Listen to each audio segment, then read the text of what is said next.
Make one remark, and that's linked to the CAA protest. Now, the major countrywide protest took place on the 19th of December 2019. And I'd like to remind all of you, and some of you may not even know why that date was chosen. That date was chosen because on the 19th, for two reasons. The first reason was that on the 19th of December 1927, two revolutionaries, Prasad Bismil and Ashfaqullah Khan, one Hindu and one Muslim, were executed by the colonial state.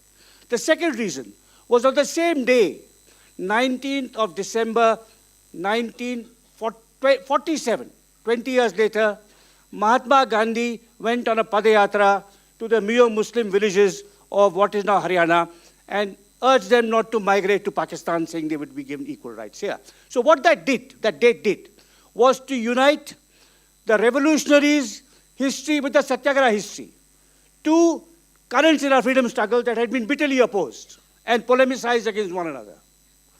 Later on, when the protest started in Delhi, on that same day in Delhi, and young students were active, including in Jamia, including Shaheen Bagh, including other places, I saw young protesters holding up portraits of Gandhi and Ambedkar together. Again, contrary to the polarization, in my view, poisonous, posthumous polarization that both sides, Gandhians and Ambedkarites, had started.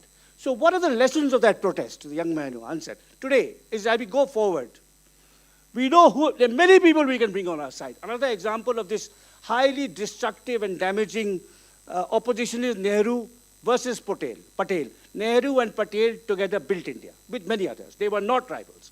So I think we have to know who are on our side and not start these, what Freud may have called the narcissism of minor differences. Gandhi versus Ambedkar, Patel versus Nehru, Bhagat Singh versus Gandhi, when we have this awful enemy on the other side, to fight whom we need all these other people and their, and their legacies and their thoughts.